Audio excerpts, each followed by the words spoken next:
So I'm sure that many of you are aware that the Biden administration has claimed that the entire fault of the recent hike in gas prices is due to Vladimir Putin, despite the fact that prices have been rising since Biden was inaugurated into the presidency.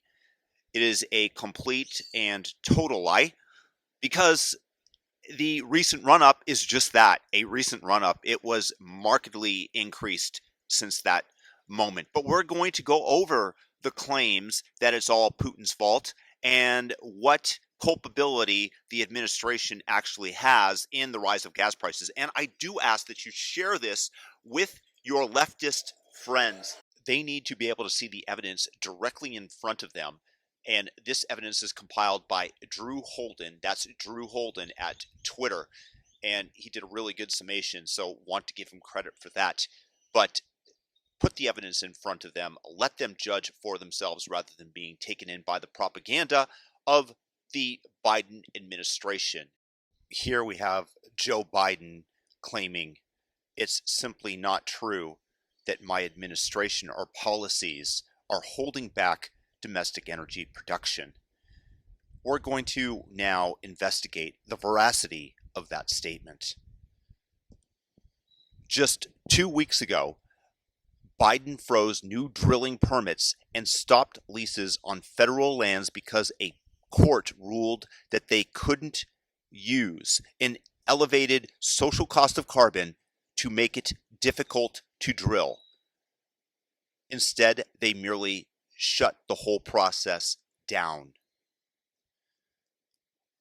This opposition to domestic energy production isn't new.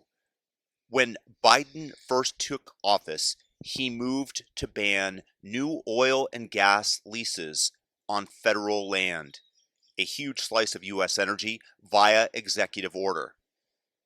The measure was eventually stopped by the courts. Back before gas prices hit record highs, Biden's allies were praising the administration for taking bold steps to limit fossil fuel production. One of their key points: we supposedly already had enough supply to meet domestic needs.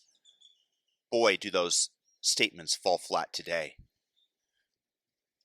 Biden also proposed ending a wide range of tax benefits for drilling and exploration, something supporters said would hopefully discourage additional oil and gas development. This makes the process more expensive, particularly when competing with heavily subsidized renewables.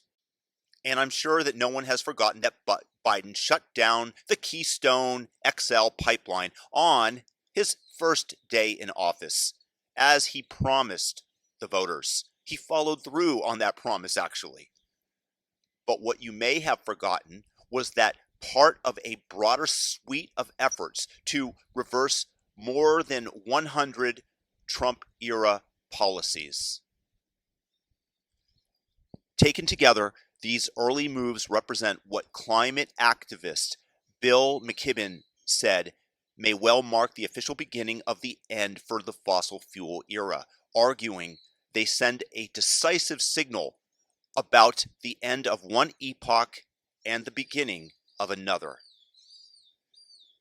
In June of 2021, Biden suspended oil and gas leases that the Trump administration had granted in Alaska, outraging local officials and ending one of the key actions Trump took to expand domestic energy production. All of these federal efforts came with a clear goal in mind: sending a signal that the days of fossil fuels would be ending soon. Again, once upon a time, the corporate press was comfortable admitting that this was the goal.